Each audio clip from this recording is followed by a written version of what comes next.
My parents, they are like so much into it.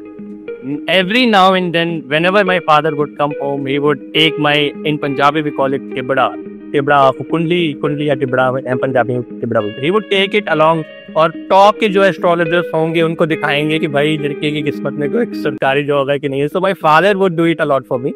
I never did it personally, but that has an influence on the people. यार government service बस एक IAS बन जाए, IPS बन जाए, फिर royal entry मारेंगे और वो something like that. तो वो एक social status is also a very major factor, I think. Luck और हार्ड वर्क का कितना रोल रहता है अमित इसमें?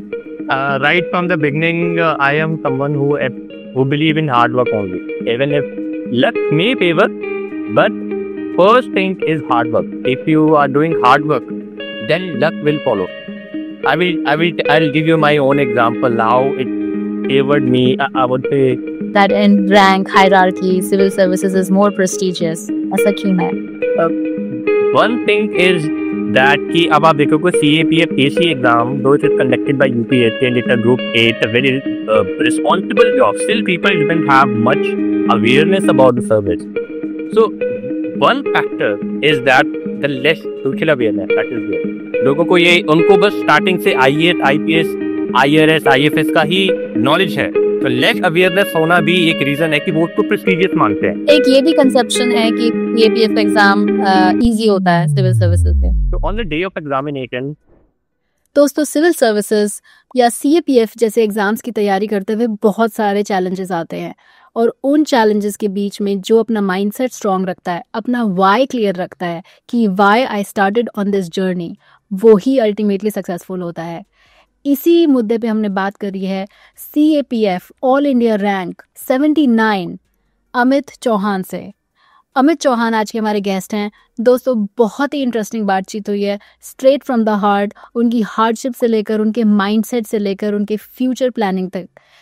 आप इस कॉन्वर्सेशन को बिल्कुल एंड तक बने रहिए, देखते रहिए. उन्होंने जितनी भी रिसोर्सेज और अपने एजुकेशनल कंटेंट शेयर करे हैं वो हम सब डिस्क्रिप्शन में लिंक कर देंगे. लेकिन ये एपिसोड को सुनना आपके लिए बहुत ज़रूरी है, ये जानने के लिए कि जब आपका मन करेगा कि मैं तैयारी रोक लूँ या मैं इस रास्ते को चेंज कर लूँ, तब आपको कैसे वापस अपनी प्रैक्टिस पे और अपनी तैयारी पे आना है. तो जानने के लिए देखते रहिए. Hi Amit, welcome to our Mission UPSC podcast. You have cracked a very prestigious exam जिसका नाम है CAPF. आपकी क्या रैंक आई है और थोड़ा बताइए आपको अब कैसा फील हो रहा है? Thank you so much. Thank you so much. I'm feeling very happy right now cracking an UPSC exam and that too with an all India rank of 79 in my third attempt. Though it has been a long journey, but obviously after so much failure, after so much hard work, when you achieve the final feat, you obviously feel very happy, elated. So that's what I'm feeling right now. And about me, I'll just give a brief introduction about me. I'm Amit Chauhan and I'm from Pathankot, Punjab. And in this year's UPSC CAPF AC exam, I have cleared the exam with an all India rank of 79 and it was my third attempt. Wonderful. Amit, अपने journey के बारे में बताइए कि आपका बचपन में growing up, आपका चाइल्डहुड कैसा था? ग्रोइंग अप एक्चुअली मेरे फादर के प्रोफेशन से ही रिलेटेड है. वो एक टेलर मास्टर रहे हैं और फौज के साथ ही काम करते रहे हैं. उनका काम था बेसिकली कैंट कंटोनमेंट में जाकर के वो फौजियों की ड्रेसेस बनाते थे. Basically he used to do that work. तो he used to move with the unit. जिस यूनिट के साथ काम करते थे वहीं उनके साथ ही वो मूव करते रहे हैं. तो बचपन मैंने, जब मेरे फादर जो है आर्मड में थे, वो झांसी मूव किए, तो हमारी सारी family move along with him and we stayed at Jhansi, Uttar Pradesh for 8 straight years. मैंने अपने 8 साल वहाँ पे काटे हैं. तो वहाँ पे भी कंटोनमेंट का एरिया देख करके और फौजियों को देख करके, उनका डिसिप्लिन देख करके वहाँ से मेरे को काफ़ी मोटिवेशन मिली. Initial studies till 6 I've spent in Jhansi, Uttar Pradesh, and after that my father posted somewhere else, but we came back to our hometown, Punjab. So after that, from 6 to till my graduation, I've spent my rest of my life and schooling in Pathankot only, Pathankot, Punjab. आपका circle कैसा था college में, sorry school में? Circle in like a friend sense or like what, environment or what? Friends, environment. Circle आप देखिए झांसी वाली side में जो था हमारे पास ठीक ही था. मतलब फ्रेंड्स जो है लोकल हमारे पास ज़्यादा थे. But as I came back to my hometown Punjab, so the school where I was studying in, so there were a lot of students who would come from cantonment area to study. And so there I got a lot of exposure. I got an opportunity to make friends who would come up from all across the country. कोई छत्तीसगढ़ से आ रहा है, कोई मिजोरम से आ रहा है ना. तो वहाँ पे बहुत सारे फ्रेंड्स बने और उनको जानने का मौका मिला और it was a very good environment. तो जब आपको बचपन में बहुत मूव करना पड़ता होगा फादर की जॉब की वजह से, तो आप कैसे एडजस्ट करते थे डिफरेंट ग्रुप्स के साथ, डिफरेंट स्टेट्स के लोगों के साथ? Actually, I have that kind of personality that I like to talk to new people. I like to explore new culture, make new friends. So I used to basically enjoy that process कि आप नए लोगों से मिल रहे हो. हाँ, but ये रहता है कि जब आप नए लोगों से मिलते हो, नए फ्रेंड्स बनाते हो एंड उनकी पोस्टिंग कहीं और आ जाती है, देन इट्स अ बिट मतलब हर्ट करता है आपको. But I use to enjoy that process. बहुत बढ़िया अमित. फिर आपने स्कूलिंग अपनी पंजाब में ही खत्म करी, फिर कॉलेज के लिए आप कहाँ गए? कॉलेज से मैंने अपना पंजाब पठानकोट से ही किया है. आदर्श भारतीय कॉलेज है हमारे पठानकोट का, one of the best reputed college है जहाँ से आर्मी में ना सिर्फ आर्मी में बट आप देखेंगे सिविल सर्विसेज में भी हमारे कॉलेज से काफ़ी लोग गए हैं. तो वहाँ से काफ़ी मोटिवेशन, कॉलेज काफ़ी मोटिवेशन रहा है. इनफैक्ट आई वुड से कि ओटीए में हमारे पास, हमारी कॉलेज से ओटीए में टॉप रैंकर्स रहे हैं हमेशा हमेशा. तो कॉलेज का एनवायरनमेंट बहुत बढ़िया था. क्या पढ़ाई करी आपने? मैम मैंने डीएससी की है, DSC in non medical science. Okay. Non medical sciences में क्या क्या कोर्सेज कवर होते हैं? उसमें हमारे पास फिजिक्स, केमिस्ट्री एंड मैथमेटिक्स आता है. It's just like you study non medical, whatever you have read in 12th standard, you read it in a bit detail. For example, there is physics, chemistry, and mathematics, the same three subjects, but you read it in a detail. तो अमित आपने ये line क्यों choose करी? To be honest, ma'am उस time पे I was not very sure कि मेरे को क्या करना है. कॉलेज के टाइम पे मतलब मेरे माइंड में ये तो था कि I want to go with defence services, but it was just like I wanted to explore more and more. तो वही है कि 12th में पीसीएम ले ली थी तो हमने भी ये सोचा कि चलो ग्रेजुएशन में भी ये कर लेते हैं, स्कोप ज़्यादा है ना. टीचर्स से सजेशन के बाद पेरेंट्स ने भी ये लगा कि साइंस में यू कैन गो विद. तो I was not particularly clear that what I have to do. That's why I chose it, to be honest. Very nice. या तो इसी टॉपिक पे थोड़ा बात करते हैं कि जिस कैंडिडेट के पास इंजीनियरिंग बैकग्राउंड है या जिसके पास फिजिक्स, केमिस्ट्री, मैथ का बैकग्राउंड है, क्या this is a better strategy to crack exam? I would say whatever you are studying at your college level, that is not a deciding factor कि आप preparation में जो है आपको हेल्प करेगा कि नहीं करेगा. हाँ, आप ये है कि कई स्टूडेंट्स जो होते हैं कम्पिटिटिव एग्जाम की प्रिपरेशन स्टार्टिंग से कर देते हैं तो उनको एक एज होती है, उनको एक हैबिट होती है कि वो लॉन्ग सिटिंग कर करके उनको लॉन्ग सिटिंग की कंसिस्टेंटली पढ़ने की एक हैबिट होती है. But irrespective of the field, irrespective of what you are studying, which field you are coming from, if you're dedicated, you're hardworking, you're consistent, then you will definitely make it. तो आपके experience में आपको physics, chemistry, maths पढ़ने का कुछ advantage मिला towards your examination?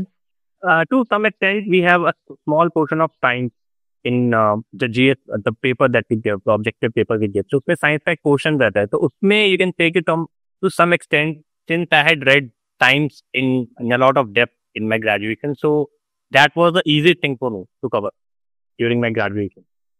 This is one thing. Got it.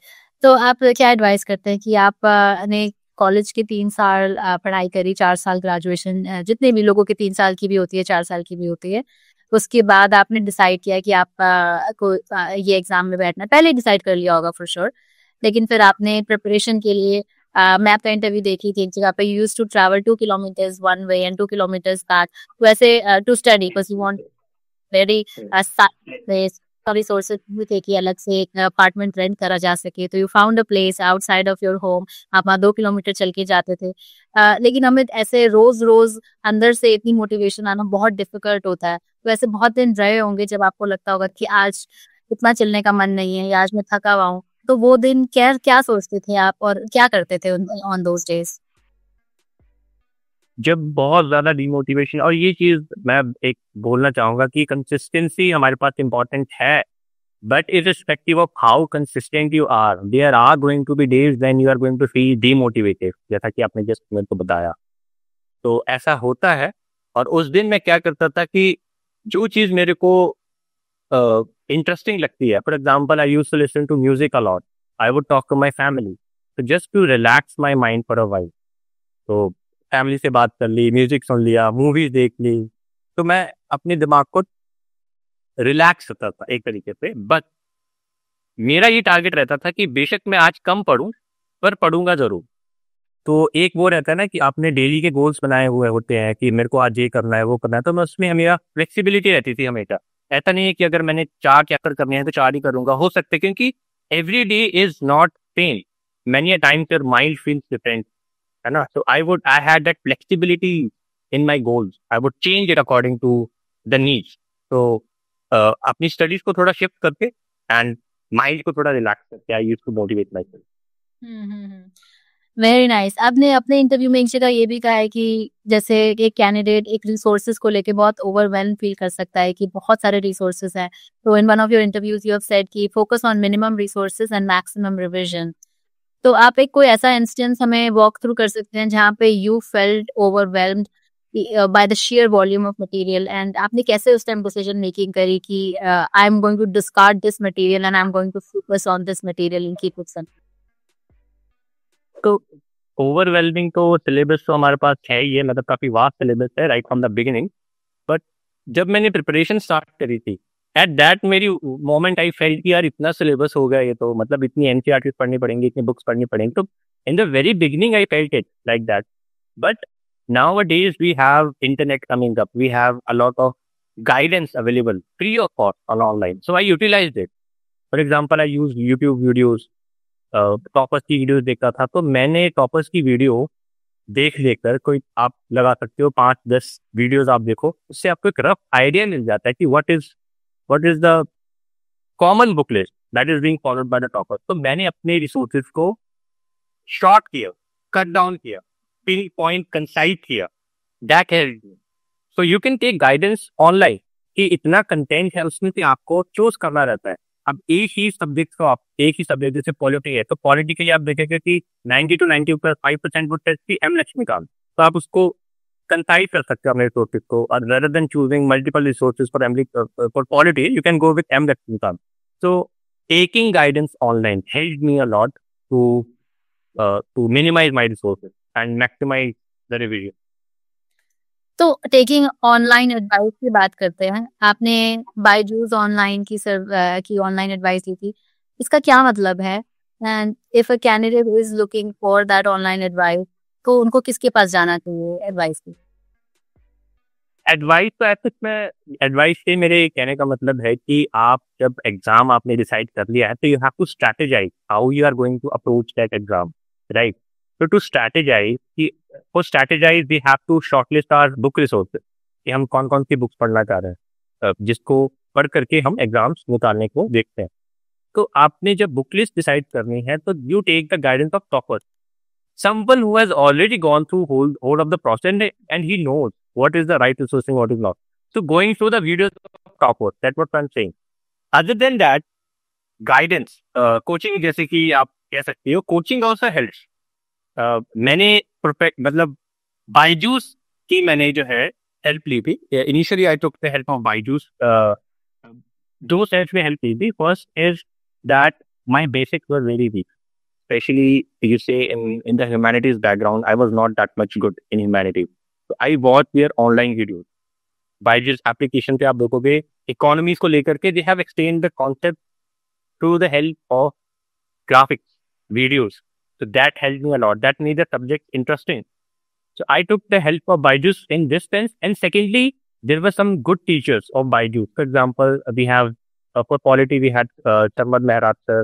For international relations we have Chetan sir. So subject wise and general, इस तरीके से मैंने बायजूस की हेल्प ली थी। So overall you can say to cut down the booklet, you can take the help of toppers कि वो क्या पढ़ रहे हैं, और एक किसी सब्जेक्ट्स को पढ़ने के लिए you can take the help of a teacher. That's how. तो इसमें एक्चुअल टैक्टिकल फाइनेंसेस की बात करते हैं Amit. YouTube is a great free resource, यहाँ से बच्चे टॉपर्स की वीडियो देख सकते हैं, लेकिन इंडिविजुअल गाइडेंस के लिए कोचिंग जॉइन करते हैं। तो इन दैट केस आपकी क्या ओपिनियन है कि कितने पैसे लगाने चाहिए? At what point should somebody कि this is too much? You have an opinion on that? जैसे आई वुड से कि अगर आप किसी चीज को लेके श्योर हो और कि आपने ये चीज करनी ही है ना, तो आप उस पे वन टाइम इन्वेस्टमेंट कीजिए। आप अपनी रिसर्च कीजिए अच्छे से कि which institute suits best for me, which institute teachers will be helpful for me, उनके पढ़ाने का तरीका मेरे को समझ आता है, आप उस पर रिसर्च कीजिए। And I personally believe that it should be one time investment. अगर आप कोचिंग ले भी रहे हो, ऐसा नहीं है कि एक टाइम पे आपने कोचिंग ले ली कहीं से, एग्जाम दे दिया, वो नहीं हुआ, तो अब दूसरी बार पे आप कहीं और से कोचिंग ले रहे हो। So I don't believe in that. You just go with one coaching, and coaching helps you in the sense that there's so much, market is flooded with resources, market is flooded with a lot of content just to cut down that confusion among aspirants. And that's how coaching helps you. They just give you a direction and you have to follow it. They cut down all the distractions around with respect to content. So it should be a one-time investment. And I would say, since I had purchased a course, so I would say if it costs you, it's not a very something which is objective. For example, कोई बड़े घर का लड़का होगा तो वो बोलेगा यार 1.5 लाख 2 लाख दिन में खर्च दूं, मुझे कोई दिक्कत नहीं है।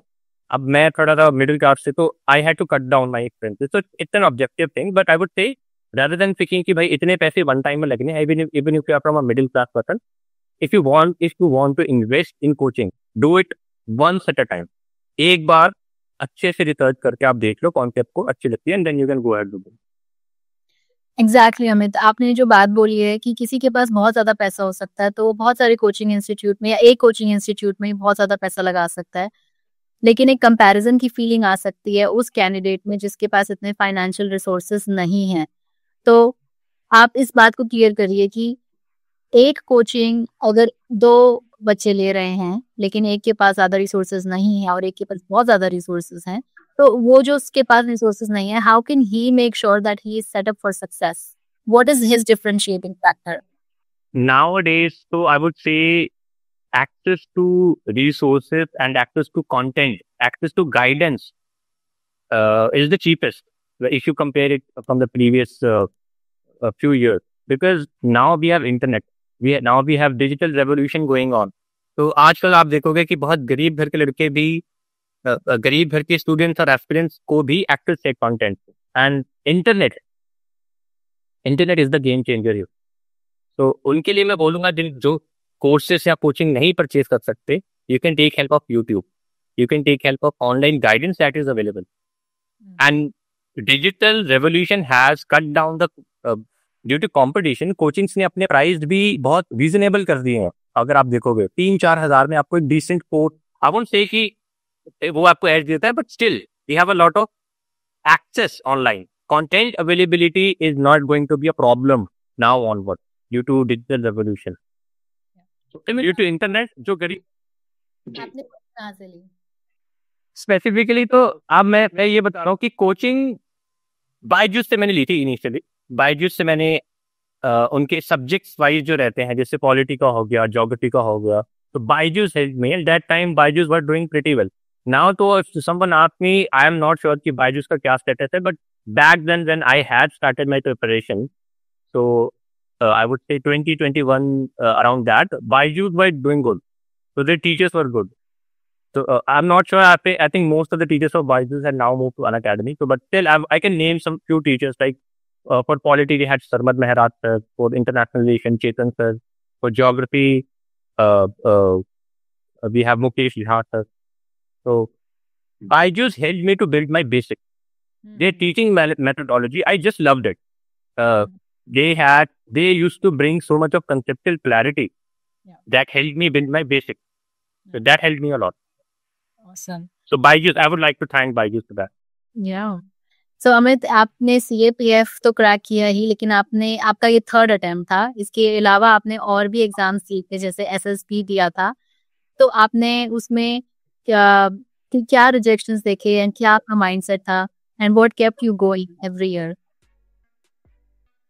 रिजेक्शन तो देखिए मैम, फर्स्ट अटेम्प्ट में ही I had clear the written part of the CAPF exam, but unfortunately I was declared medically unfit in the very first attempt. So you go through the written process and then at a very crucial point of time you're declared unfit. So that was very disappointing for me. But then again in the second attempt I could not clear even the first stage, and then in the third attempt I made it. So what kept me going was still vision. I had my vision in my life that I am going to do it. Trust in myself, believe in myself that no matter what happens, I am going to do it. So whatever medical problems I had, I got it sorted, and then I couldn't clear the written part. I then worked on it. So whenever I face failure, I learned from it. I learned from it. So when you learn from your failure and you have clarity in your mind, that clarity and trust in yourself that you are going to make it, doesn't matter what happens, then you will definitely make it. Yeah. So having, as I've already told it in one of my interviews, that having goals in your life is very, very important. That makes your life useful. So I had goal in my life that I'm going to do it. So that kept me going. Yes. तो keeping it going के बारे में आजकल के options बहुत हैं, right? आपने देखा होगा कि आजकल स्टार्टअप्स बहुत आ रहे हैं एआई की फील्ड में, and people are becoming more aware of their passion, more aware of how to make more money. तो अब ये सिविल सर्विसेज अभी भी स्टिल लुक्रेटिव रह गया है. Why would somebody still want to come into this field जिसमें उतने एग्जाम्स के बाद भी there is so much uncertainty? Rather अगर कोई कैंडिडेट इंजीनियरिंग करके 4 साल अपने स्टार्टअप के ऊपर लगाए, एआई के बारे में पढ़े, he can become even more successful. And economy is so expensive. At the end of the day, they have to make sure everything is practical. So why would what do you think is keeping people still interested in this world? I know that comes with a lot of pride and respect, but what are your thoughts on that? Why people give a lot of time to this exam is just because there are multiple reasons for that. Everyone has personal reasons. Some wants to contribute to the society. Some wants to have that power with them to reach out to people. There's no one single reason that can be pinpointed right here. But what I would say is that will to attain that goal, right? That keep them going. Because, for example, even if an engineer, if he goes to his own field, then it is possible that he may not be able to influence the life of people, as we can do it in cracking an exam for UPSC. So UPSC exam, when you crack it, you enter into national service, and you are able to influence the life of the people in ground reality. We have a direct communication with them. So that motivates people a lot to keep it going. And obviously there are multiple reasons for that. It's not, I already told you, one single reason cannot be pinpointed here. Some people think that a lot of power comes here. There's a lot of hype on social media. You see IPS coming out, what we say ki IPS ki royal entry, ye wo. So all this hype is also going on, which is motivating the youngsters to do it. Though that is short term, but again, I would say ki in the long term, you see the ability of the services to impact the life of the people, that keep them going. हमें influence तो बहुत चीज़ों के through भी किया जा सकता है. जैसे आपने कहा कि आपने बहुत सारी पढ़ाई यूट्यूब के थ्रू करी थी. अब अगर आप कहें तो यूट्यूब का इन्फ्लुएंस एक आईएएस ऑफिसर से ज़्यादा है, because it's impacting billions of kids and candidates across the world. तो मैं इन्फ्लुएंस की बात पे आपसे थोड़ा सा आपको चैलेंज करूंगी कि influence can be done in a lot of different ways. When you teach people, and YouTube started to post to people needed to have an impact. Yes, sir. Again, I would say कि influence तो एक चीज है, but ये जो group A services को लेकर के अगर आप आईएएस आईपीएस की बात करोगे, तो एक जो स्टेटस है लाइफ में, कईयों का एक गोल होता है लाइफ में कि हमें एक सोसाइटी में रिस्पेक्ट एंड पावर मिले. वो भी एक बहुत मेजर फैक्टर है जो लोगों को बहुत मोटिवेट करता है. एक कई जगह पे तो ये कल्चर होता है to go into government service and to have that social status. That is also one thing that keep people going. You may become an influencer on YouTube and all, but if you come from an area where government service is appreciated and it is treated like कि यही है बस सब कुछ, तो that has an influence on the people. यार government service बस एक आईएएस बन जाए, आईपीएस बन जाए, फिर रॉयल एंट्री मारेंगे, और वो समथिंग लाइक दैट। तो वो एक social status is also a very major factor, I think, social status and power. Yes, I think most people are doing it for that status and for the power. But there also needs to be a discourse in the actual job. It's very difficult. And just doing it for the status and power is also not enough. I've interacted with a few IAS, IPS officers. It is not an easy job. They have a lot of decisions to make and very real time, and a lot of decisions of matter of urgent importance. So appreciate all the people who take this exam and are helping the nation. So thank you for your services. But Bollywood आजकल बहुत movies बना रहे हैं इसके बारे में, जैसे diplomat आई थी, 12th फेल आई थी, एस्पिरेंट्स आई थी. Do you think that has an influence on the Gen Zs today? They are doing it because they are getting influenced by these movies. Yes, yes, yes. Definitely, it has an influence. Though I would say, as if you are stepping in the journey of your preparation, watching all these movies and all these things, that may or may not help you because it gives you a short-term motivation, है ना? So yes, these things do have an impact on, especially on the younger ones. जो आजकल internet का access बहुत जल्दी है, तो students studying in 11th 12th, they watch these reels on YouTube, movies, and they get motivated. So yes, these things do have an motivation, but again, I would say, in my personal opinion, if till the time it comes, it doesn't come from your inner self. If it doesn't come from your inner self, the journey is going to be difficult for you, because civil services or any UPSC exam for that matter, it demands consistency, it demands perseverance, and these things are possible only if the desire to join a service, and if you have clarity in mind that why you want to join the services, then only you can do it. So if it comes from inside you, well and good. And many times these things, ऐसा भी हो सकता है कि मैं starting से ये करना चाह रहा हूँ और मैंने ये मूवी देख ली, मैंने वो जो है 12th फेल की मूवी देख ली, और वो एक कैटलाइज भी कैटलिस्ट भी एक्ट करता है आपकी जर्नी में. So yes, these things do influence, but the core thing is, till the time it comes from your inside, it is only going to be a short-term thing. Amit, आपने CAPF exam दिया, आपने कहीं अपने interview में mention नहीं किया है कि आप सिविल सर्विसेज भी देना चाहते हैं, तो क्या ये आप अभी भी इस डिसीजन पे अडिग हैं, एंड क्या आप फ्यूचर में सिविल सर्विसेज देने का सोचेंगे? नहीं, अभी तो फिलहाल मेरा यही है कि मैं जो सर्विस मेरे को एलिपोर्ट होगी, फोर्सेस को ही मैं ज्वाइन करूँ, और वहाँ पे अपना एक्सपीरियंस मेरे को कैसा लगेगा फोर्सेस में, तो मैं उसके हिसाब से आगे फर्दर डिसीजन लूंगा. But till now I have this clarity in my mind that I am going to join uniform services. So civil services, right now I have no such thing in my mind that I will be appearing for any. तो civil services CAPF से ऊपर क्यों माना जाता है? There is a mindset that in rank hierarchy civil services is more prestigious. ऐसा क्यों है? One thing is that कि अब आप देखोगे CAPF AC exam, though it is conducted by UPSC and it's a group A, it's a very responsible job. Still, people didn't have much awareness about the service. They all they know is that कि अच्छा UPSC निकाला, तो all they know is civil services, right? So one factor is that the less social awareness that is there.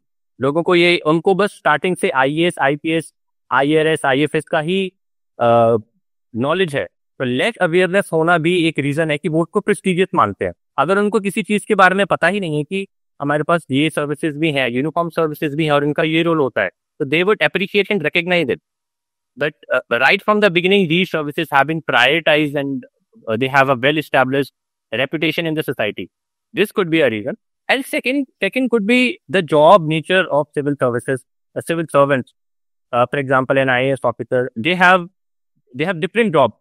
Like they have more public interaction. If you see, as compared to the people serving in the uniform services, so when you have more public interaction, then people will know about you. कि भाई DC आ रहा है, DC से ये काम पड़ गया, तहसीलदार से काम पड़ गया, IPS आ रहा है भाई पूरा टॉर बना के. वो पब्लिक के बीच में आप रहोगे तो they will know more about you.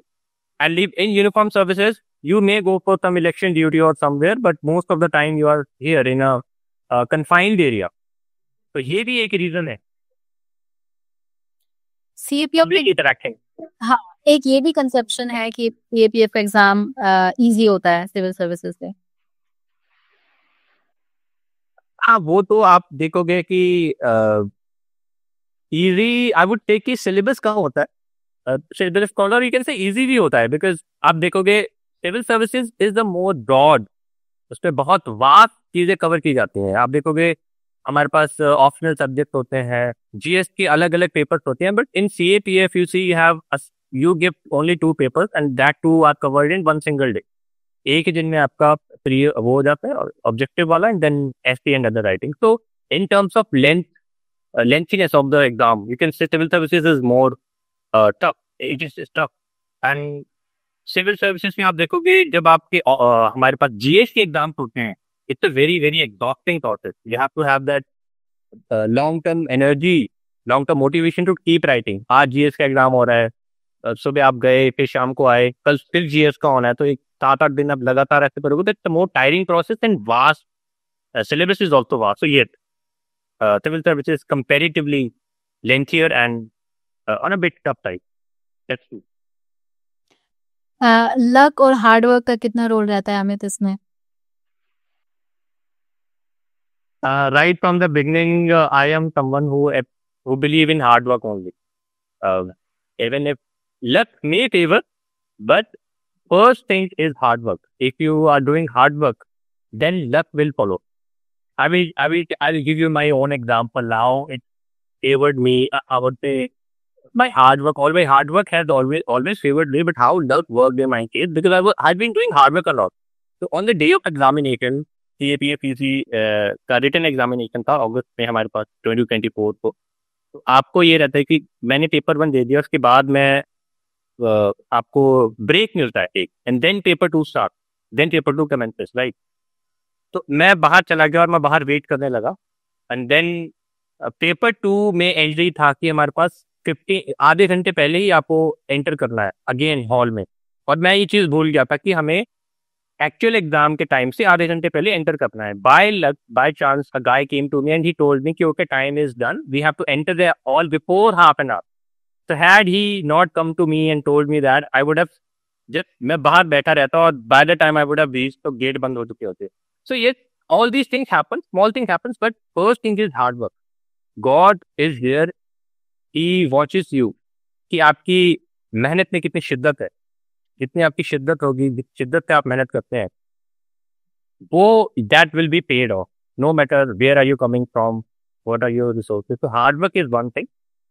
Luck, और वो जो आपने सुना ही होगा कि luck favours the brave, that is definitely true.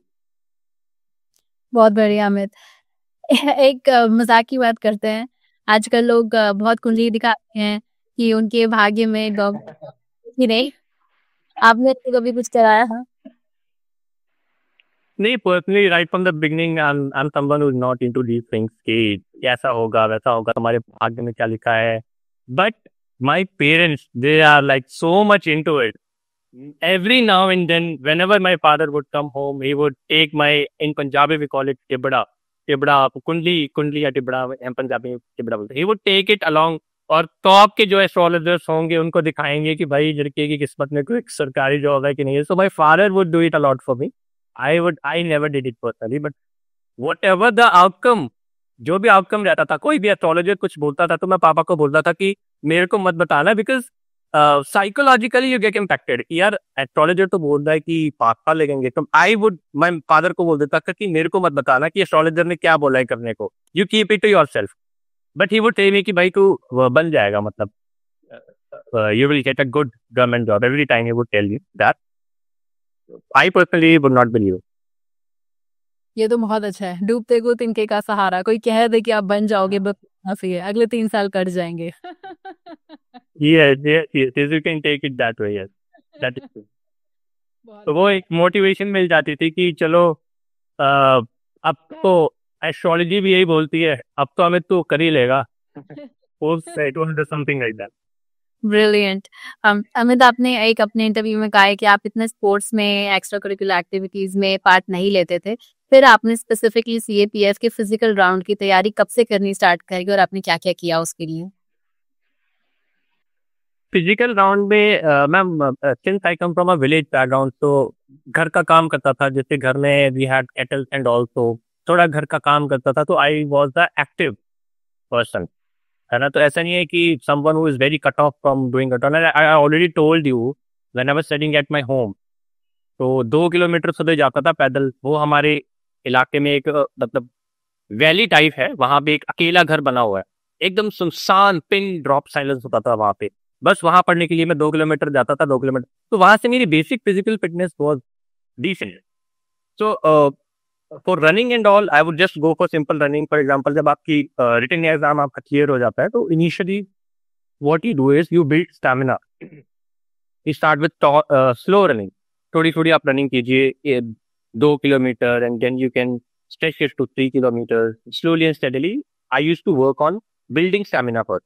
कई क्या होते हैं कि आप देखोगे पहले दिन जाएंगे, पहले दिन टाइमर लगा लेंगे, चलो आज 800 मीटर मारते हैं, आज 100 मीटर मारते हैं। तो I would not do that, I would just initially I would focus on कि यार पहले स्टेमिना बना ले, थोड़ा बॉडी ओपन हो जाए, थोड़ा स्टेमिना बन जाए, then I would practise in town by ban.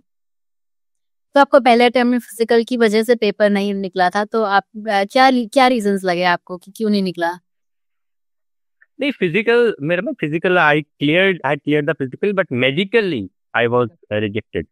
Physical तो I clear. Okay. Is there something a candidate can do to ace the medical exam as well? To medical exam, I would say one should focus on, again, lead a healthy life.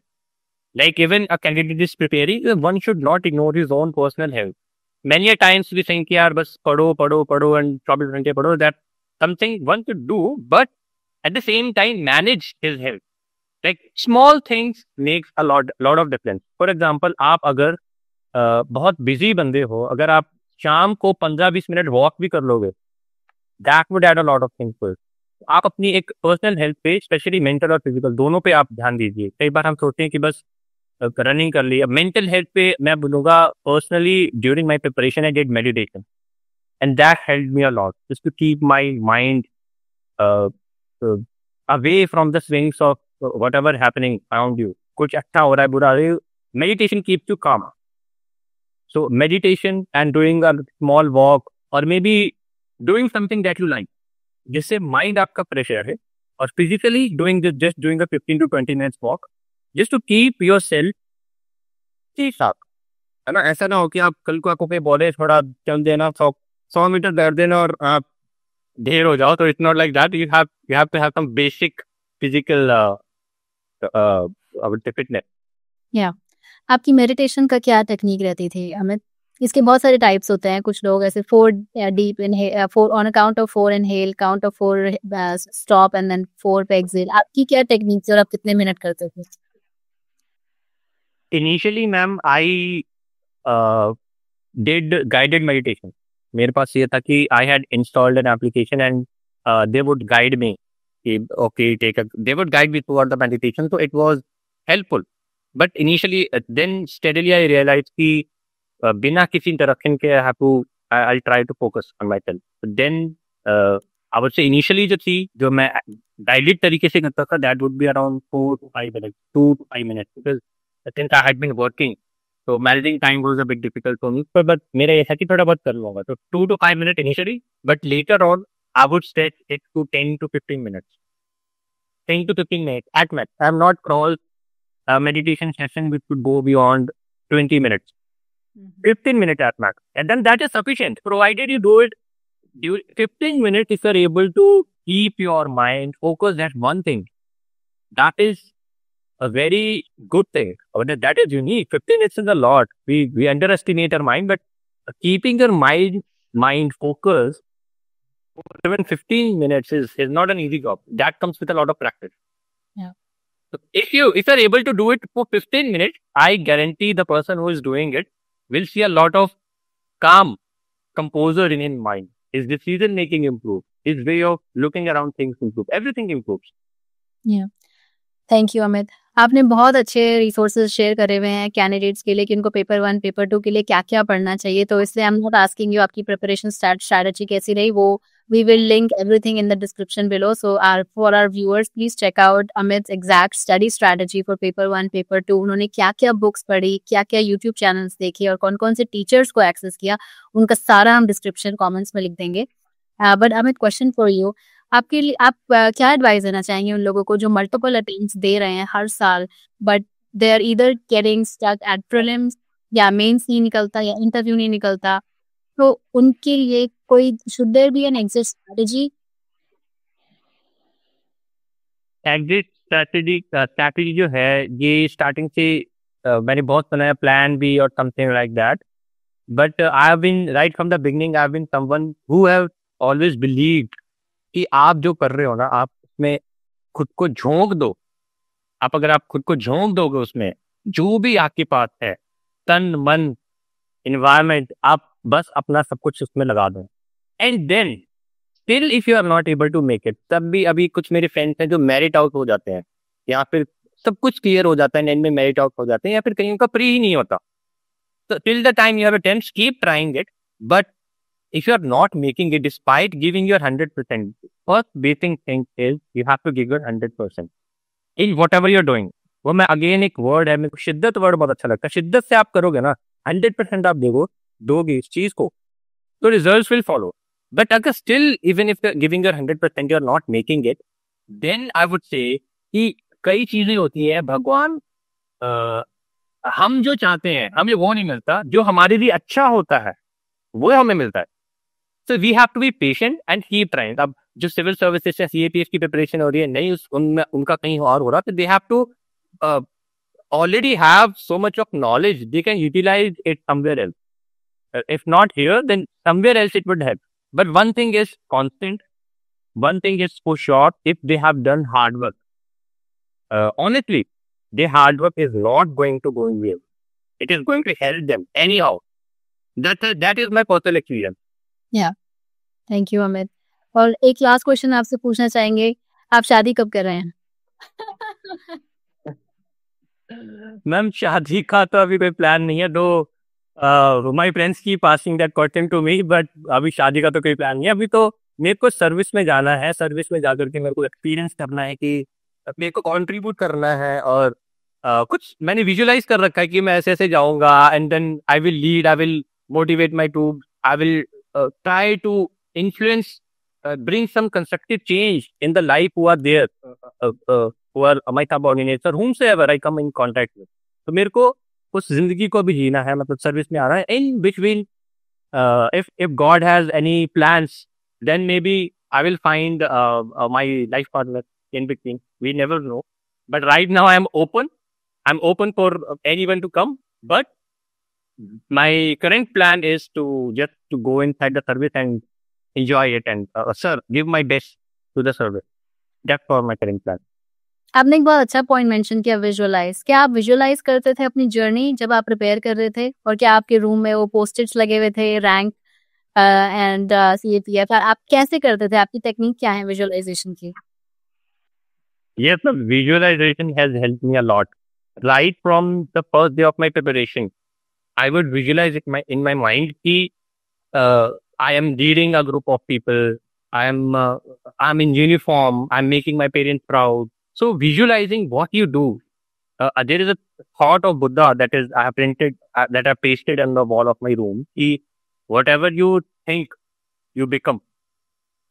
So that helps me a lot. Visualize. आप किसी चीज को visualize करते हो तो आपकी mind जो है, आपका mind जो है, that start taking you in that direction.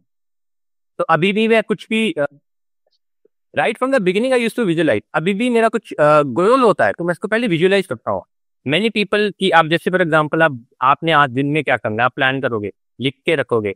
मैं लिखता नहीं हूँ, बट अपने दिन को विजुअलाइज करता हूँ कि अच्छा मैं फिर ये करूंगा, फिर ये करूंगा। और it's just not about writing in word, it's just about visualising. मैं इसको करते हुए अपने आप को विजुअलाइज करता हूँ, तो that has an impact in you.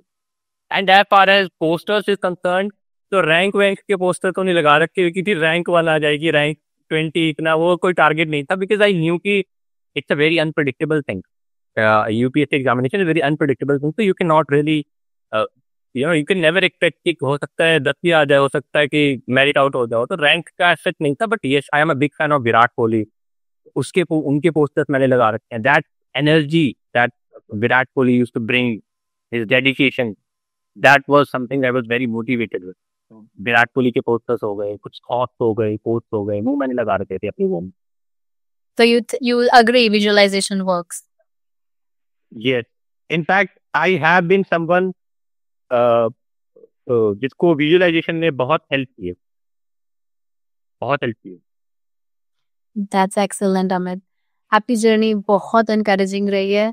आपने इतनी स्ट्रगल्स देखी और आपने इतने मल्टीपल एग्जाम्स में रिजेक्शन भी देखा है, बट जो आपने consistency, patience, hard work, perseverance show करी है, that is a testament for all the other future generation जो भी तैयारी कर रहे हैं कि जहाँ शिद्दत है वहाँ राह है, करते चलो, और अगर नहीं हो रहा है तो भगवान ने आपके लिए कुछ और अच्छा ही सोचा होगा.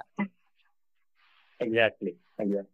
Any other parting words for people who are preparing this year? Any learnings that you thought कि ये मुझे समझ में आया है लेकिन ये किसी YouTube चैनल में या किसी बुक में नहीं लिखा गया है, लेकिन wish somebody told me last year. ऐसी learning आपने सीखी?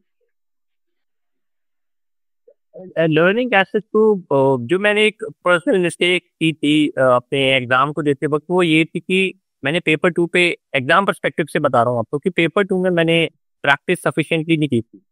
मैं जैसे पेपर 2 में हमारे पास एसेज होती है, रिपोर्ट राइटिंग होती है, ये सब चीज़ें लिखनी होती हैं. तो ऐसे का मैं कंटेंट प्रिपेयर कर लेता था. For example I would pick a topic and where a content in it, but I have never practise. 3 घंटे का पेपर होता है, तो उसमें पेपर 2 को आप किस तरीके से अप्रोच करते हो, एक होता है ना कि आप प्रॉपर मॉक टेस्ट दे रहे हो, 3 घंटे में आप कितना कंटेंट लिख सकते हो. I have never practised it. That is something I would say I could have done better. अगर मैं इसको करता तो I might have got a good rank. तो आप पेपर 2 को एक बार अच्छे से टाइम बाउंड मैनर में प्रैक्टिस कीजिए, तो वो आपको बहुत हेल्प करेगा. And second, as far as a lesson about life that I have learned in my journey is whatever problems that you are facing right now in any form, like during my preparation there used to be instances like in my first attempt my mother fell ill all of a sudden and she was hospitalized just before 1 month of my written exam, and still I had so much of focus even during that time कि रात को ऐसा होता था कि मैं अपने mother को जो है डिनर लेकर के जाता था हॉस्पिटल में. It was like 15 kilometre drive. So even when I would take that, खिचड़ी लेकर के जाता था, तो स्कूटी में जाते वक्त भी I would plug in earbuds and I would listen to current affairs. So thing is, if you found your goal, then there is no power which can stop you. There may be problems, like my mother fell ill just a month before my written exam, but still I needed. I mean, still I cleared a written exam and I was very much focused. So whatever problems, whatever hurdles you are facing in your life, that are there to improve you. So, that was a learning कि आपके जैसे उस time पे मैंने अपने आप को emotionally balance रखा, है ना. तो हर एक चीज आपको आती है और मैंने उसको सीखा, अब वो मेरे को आगे हेल्प करेगी. सेकेंड अटेम्प्ट में रिटर्न ही नहीं हुआ, तो पता चला कि थोड़ा मैं लाइट हो गया था, मैंने हार्ड वर्क का छोड़ दिया था, थोड़ा ढीला हो गया था. तो ये कि आपको कंसिस्टेंटली, वो मैंने वहां से सीखी. तो जो भी आपको फेलियर आ रहे हैं लाइफ में, वो आपको सिखाते हैं. और एक बिग थिंग जो आप कहोगे कि क्रक्स है मेरी लर्निंग का, कि टिल द टाइम और हम मेरे एक कर्नल सर हैं, कर्नल से मैंने अपने पर्सनालिटी पे काम किया था. रिटायर्ड कर्नल है, कर्नल सुदर्शन सिंह कलारिया. उनसे मैंने अपने पर्सनालिटी पे, उनसे मैं कोचिंग लेता था जब एसएसबी के टाइम पे. तो उन्होंने बताया था कि you have to deserve before desiring it. हम सोचते हैं कि यार मैंने सब कुछ किया, ये हुआ वो हुआ, मेरा फिर भी टर्न हुआ, बट मेरा एक परस्पेक्टिव डेवलप हो गया था कि मेरे अंदर ही कोई कमी होगी. I never used to blame anyone कि यार पेपर अच्छा नहीं हुआ. ये मैं हमेशा सोचता था कि अमित तूने क्या गलत किया इस बार, तूने ही कुछ गलत किया है इसलिए तेरा पेपर नहीं हुआ. I never used to blame anyone कि यार बस लेट हो गई, ये नहीं हुआ, वहां से पैसे नहीं आए, मेरे पास पैसे नहीं. I used to think every time कि अमित क्या कर सकता है तू. So that attitude of not blaming others but taking self responsibility, and believing in the fact that you will not get anything till the time you deserve it. So deserving before desire, है ना? आप किसी चीज को पाना चाह रहे हो, उसको डिजर्व कीजिए, उसके काबिल बनिए, then you will get it. Amit, आपने बहुत इंपॉर्टेंट पॉइंट रेज किया, तो इस बारे में बस 2 मिनट और चर्चा करना चाहूंगी। जो सेल्फ क्रिटिसिज्म जो आपने कहा कि अपने ऊपर पहले क्वेश्चन करो, this can very easily turn into self sabotage. Self sabotage का मतलब है कि मेरे में ही कमी होगी, मैं शायद इसके लायक ही नहीं हूँ, शायद मैं कभी इस लायक हो भी नहीं पाऊंगा, और बाकी के बच्चे ज्यादा इंटेलिजेंट हैं, बाकियों के पास ज्यादा रिसोर्सेज हैं।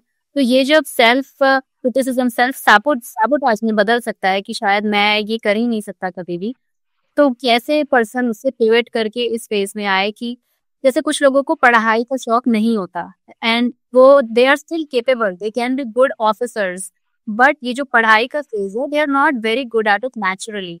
तो वहां पे ये सोचना बहुत ईजी है कि मैं इसके लिए बना ही नहीं हूँ।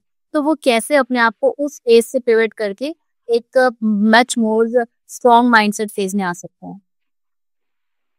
देखिए, इसके लिए ये भी आपने बहुत अच्छा पॉइंट रेज किया कि कई बार फेलियर्स के चलते वी डेवलप सेल्फ डाउट कि यार हो ही नहीं रहा, हो सकता है मैं इसके काबिल ना हूँ।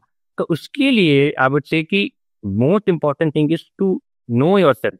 The more you know yourself कि आपकी क्या स्ट्रेंथ है, आपकी क्या वीकनेस है, आप अपनी सेंस को जानते हो। For example, right from the very beginning I knew my self कि यार मेरा कम्युनिकेशन बढ़िया है, मेरे में डिजायर है, मेरे में ये चीजें मेरे में अच्छी हैं, तो मेरे को पता था अपने बारे में कि मैं कर लूंगा। तो knowing yourself is very very important. So if you know yourself, no matter कि आपकी फेलियर आ रहा है, ये फेल हो गया, अरे यार एग्जाम नहीं हुआ, ये नहीं हुआ, but you have that in your mind कि यार हो जाएगा। तो अपने आप को जानिए, आप अपने आप को जानिए। आप specially youngsters who are not yet started their preparation, they are at school level और college level, so get exposure. For example, I used to participate in a lot of speech competition, this and that. तो वहां पे मेरे को पता चला कि यार मेरे में स्पीच अच्छी है, मेरे में लोगों के लिए काम करने का एक जज्बा है। उनको अगर मैं किसी को देखता हूँ जिसको गाइडेंस नहीं मिली, उसको गाइड करना मेरे को बहुत अच्छा लगता है। तो मेरे में वो चीजें थी, मैं अपने बारे में जानता था कि अगर मेरे से ये एग्जाम नहीं भी हो रहा ना, तो मैं सेल्फ एनालाइज करके इम्प्रूव कर जाऊंगा, क्योंकि मेरे में इम्प्रूव करने की एक बर्निंग चीज थी कि यार इम्प्रूव करना है, मेरे को ऑफिसर बनना है, नो मैटर व्हाट हैपन। तो वो मेरे को पता था अंदर से। तो knowing your self help you. Many times हम फेल होते हैं, बट आप अपने अंदर को जानते हो मैं कर लूंगा, तो आप कर लोगे। सेल्फ बिलीव डेवलप होता है अपने अंदर को जानने से, और वो आपको एक्सपोजर से मिल सकता है, वो आपको मेडिटेशन से मिल सकता है, वो आपको आपके जूनियर्स और सीनियर से मिल सकता है। तो अपने आप को एक्सपोज कीजिए to the surroundings and know yourself more, and then you will get it. एक और सजेशन है कि जो लोग अपने आप को जानना चाहते हैं, वो अपने पेरेंट्स, अपने माँ से, अपने डैडी से पूछ सकते हैं कि व्हाट डू दे थिंक कि उनकी स्ट्रॉन्ग स्ट्रेंथ्स और वीकनेसेस क्या हैं, क्योंकि nobody can know you better than your parents. तो अपने आप को जानना itself is a very difficult task, and finding out what are your strengths and weaknesses is also very difficult. But जैसे कि अमित ने कुछ स्ट्रैटेजीज बताए कि आप एक्सपोजर लीजिए, पार्टिसिपेट करिए, अपने आप को टफ सिचुएशंस में डालिए जिससे आपको पता चले कि ये चीज मैं कर सकता हूँ, ये नई चीज नहीं कर सकता, और फिर भी सुनिए to your friends, you can talk to your parents and they can help you see yourself better. But Amit, आपने अपने आप को आइडेंटिफाई किया, आपने अंडरस्टैंड किया कि मैं ये हूँ और मैं ये कर सकता हूँ, उसके लिए आपको बहुत बहुत बधाई। आपने हमें इतना सारा टाइम दिया, इतनी वैल्यू ऐड करी, इसके लिए thank you so much.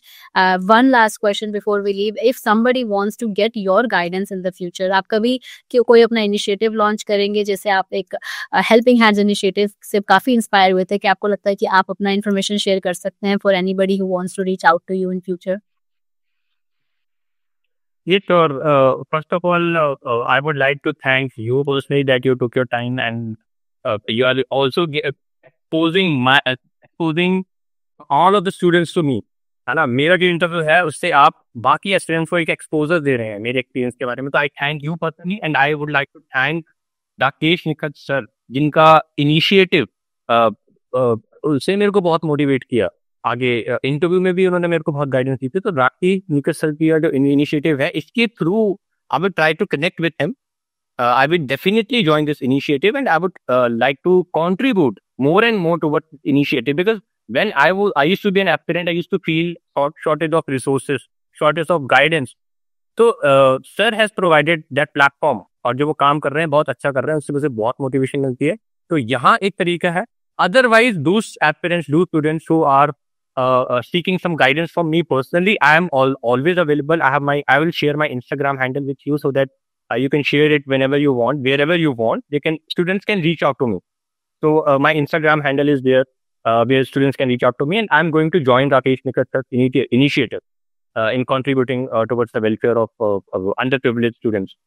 So through that initiative as well, I will always be there to help, and I feel more than happy to help others because it gives me satisfaction. I have taught at a institute as well. मैं पहले coaching में पढ़ाता होता था students को, NGA CDS aspirants को. तो teaching और guiding aspirants gives me a lot of satisfaction. So I will be more than happy. Wonderful. हम अमित का इंस्टाग्राम हैंडल नीचे डिस्क्रिप्शन में लिंक कर देंगे. ऑल्सो अगर आप हेल्पिंग हैंड इनिशिएटिव के बारे में जानना चाहते हैं, हम उसकी भी वेबसाइट का और डिस्क्रिप्शन में लिंक डाल देंगे. With that, Amit, thank you so much. And we look forward to having you back after your 2 years of successful service, or maybe if you have even more feathers to your wings. So thank you until next time. Bye-bye. Thank you so much. Thank you. Yeah.